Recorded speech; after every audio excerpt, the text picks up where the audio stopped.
Bagi mereka jika seorang anak yang hilang selama puluhan tahun kembali lagi dalam keluarganya, bagaimana perasaan mereka entah sedih, senang, bahagia, atau terharu. Seperti kisah film ini, film yang lengkap dari buku Long Way Home yang ditulis oleh Sharu Brierley merupakan film yang dibuat berdasarkan kisah nyata berjudul Lion. Sebelum kalian lanjut menonton dengan senang hati, dimohon untuk subscribe channel ini agar channel ini bisa berkembang. Jangan lupa like, komen, dan share video kepada teman-teman kalian. Terima kasih.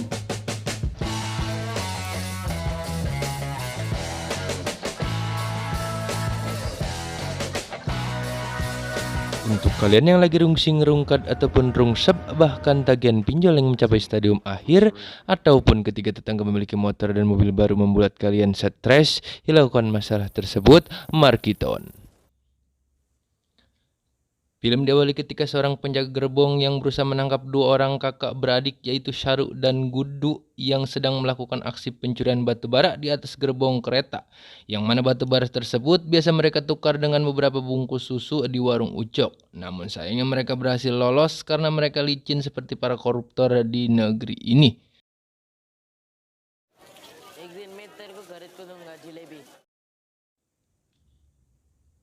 Kemudian kita dibawa di sebuah desa terpencil yaitu Ganestale, yang mana kedua kakak beradik itu sedang makan malam bersama adiknya yang bernama Shakila dan ibunya.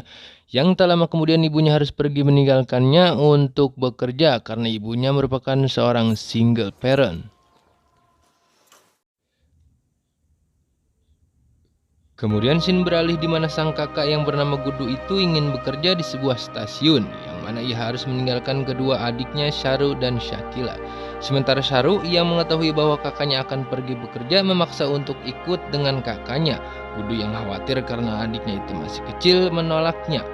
Namun karena Sharu terus memaksa, akhirnya mereka pun pergi bekerja.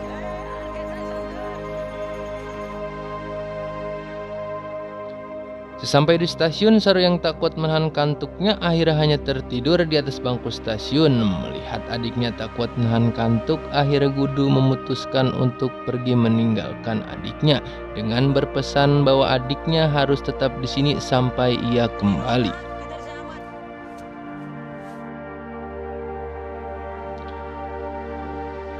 Ketika Sharu terbangun, keadaan stasiun itu pun sepi tanpa ada satu orang pun. Dengan perasaan takut, Sharu pergi ke dalam suatu gerbong dan tidur di dalam gerbong tersebut.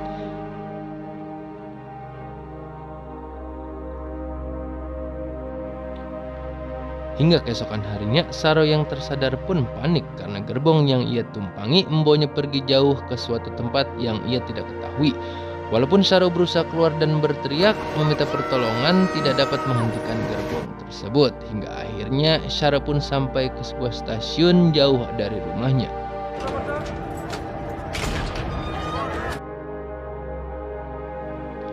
Ketika ia berhasil keluar dari gerbong, Sharu pun berlari dan berteriak meminta pertolongan kepada orang-orang di sekitarnya bahwa ia ingin kembali ke desanya yaitu Ganestale. Namun sayang tak ada seorang pun yang menolong Sharu.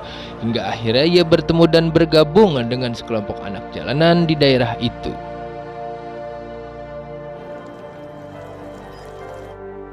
Ketika Sharu dan anak-anak jalan itu sedang tertidur, mereka dikejutkan oleh kedatangan sekelompok orang penculik anak, yang mana hal itu membuat anak-anak tersebut melarikan diri. Meski ada yang tertangkap, untungnya Sharu berhasil melarikan diri dan lolos dari kejaran para penculik anak-anak tersebut.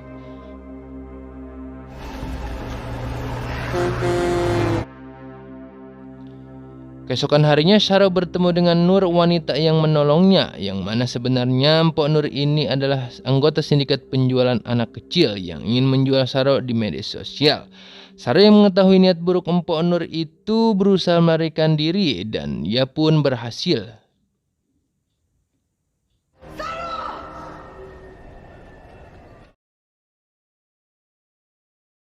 Setelah hidup beberapa bulan di jalan, akhirnya Sharu pun bertemu dengan seorang pria, ia sebut saja Saman Ceper. Di mana Saman Ceper langsung mengantarkan Sharu ke panti sosial setempat dengan maksud dan tujuan agar Sharu selamat dan kembali ke keluarganya.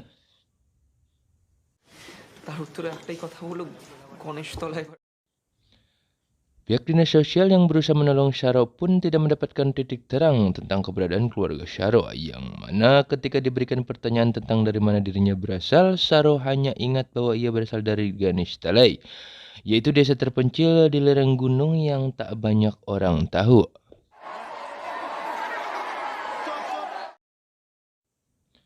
Setelah Syaro tinggal beberapa bulan di panti sosial, petugas tetap saja tidak kunjung menemukan keluarga Syaro, walaupun petugas itu sudah mempublikasikannya ke beberapa jaringan media sosial seperti WA, Facebook, Instagram, Telegram, bahkan TikTok, yang mana hasil sama saja, keluarga Syaro tetap tidak diketahui.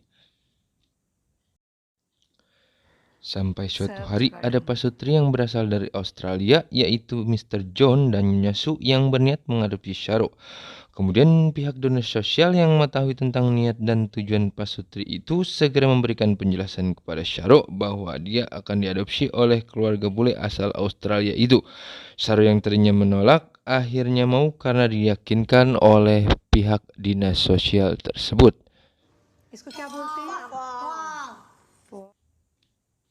Setelah tiba di Australia, Syaro pun disambut baik oleh keluarga pasutri itu karena Mr. John dan Nyonya Su tidak mempunyai anak walaupun sudah lama menikah. Bahkan tahunya Syaro, ia juga mengadopsi satu anak lagi dari negara yang sama, yaitu Vrindapan.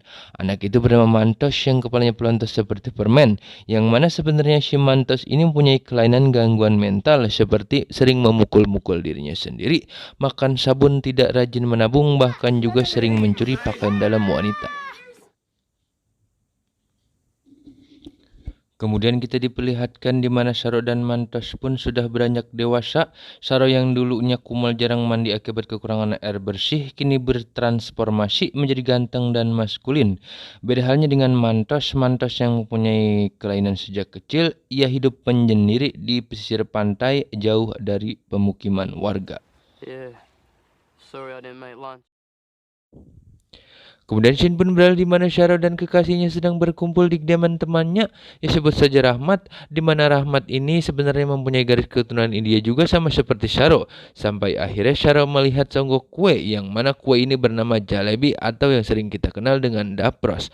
Saat melihat kue itu, Syaro pun langsung teringat bagaimana masa kecilnya dulu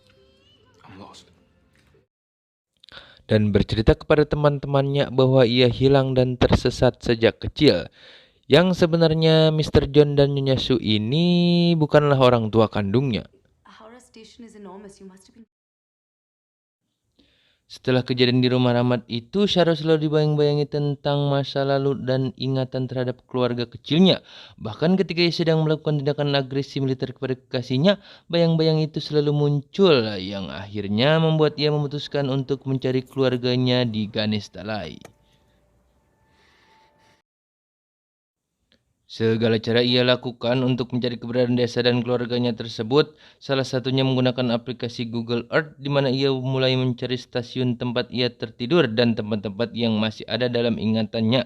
Namun di sisi lain, niatnya itu disembunyikan dari kedua orang tuanya dan kekasihnya karena niat ini takut membuat orang-orang terdekatnya kecewa.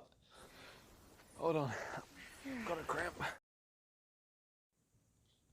Sampai akhirnya apa yang direncanakan Syaro pun diketahui sang ibu angkatnya, di mana sang ibu yang mencurigai bahwa anaknya itu menyembunyikan sesuatu dari dirinya, menemukan fakta yang sangat mencengangkan. Ia mengetahui bahwa selama ini Syaro mempunyai rencana untuk mencari keluarga kecilnya. Setelah mengetahui hal itu, Nyonya Su pun kecewa, namun dengan kebaikan hati, akhirnya Nyonya Su mengizinkan rencana anaknya tersebut.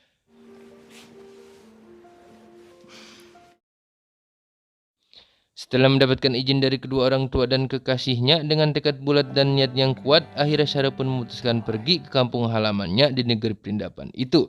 Berbekal data analisis dan ingatan yang masih tersisa yang selama ini ia kumpulkan lewat penelitian singkat yang dilakukan di dalam kamarnya. Kemudian tiba di mana Syaro berhasil sampai ke sebuah stasiun saat ia tersesat dulu. Dengan bantuan teknologi dan data analisis yang ia kumpulkan, akhirnya Syaro pun berhasil menemukan desa masa kecilnya itu, yaitu desa Ganesh Talai, yang sebenarnya desa ini merupakan desa dari suatu kota kecil yang bernama Kota Kanwa. Setelah sampai di desa itu, Syahro menemukan rumahnya, namun sayang keadaan rumah itu sudah kosong berganti menjadi kandang domba. Perasaan kecewa menghampiri Syahro karena keluarganya sudah tiada. Lalu kemudian Syahro bertemu pejabat daerah setempat, sebut saja Pak RT, yang menghampirinya. Lalu Syahro bercerita bahwa ia adalah Syahro, anak kecil yang hilang 20 tahun lalu. That's me.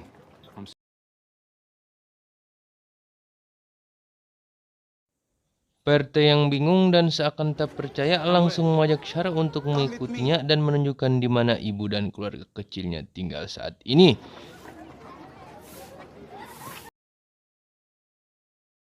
Lalu kemudian seorang ibu-ibu sepuh pun datang menghampiri Syahro.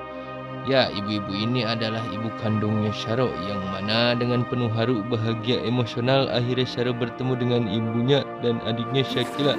Namun sayang, kakaknya Kudu telah meninggal. Dengan pertemuan ini, film pun berakhir. He's with God.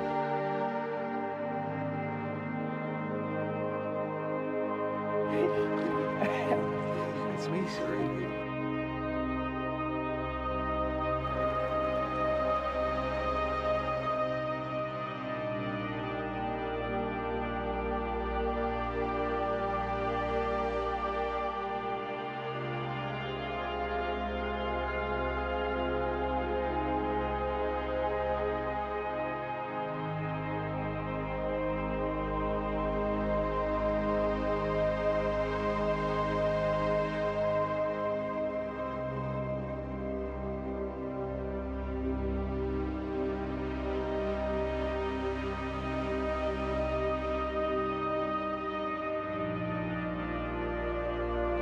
Jangan lupa like, comment, and subscribe channel ini agar channel ini bisa berkembang dan menyajikan film-film menarik lainnya. Mohon maaf jika ada kesalahan. Sampai jumpa.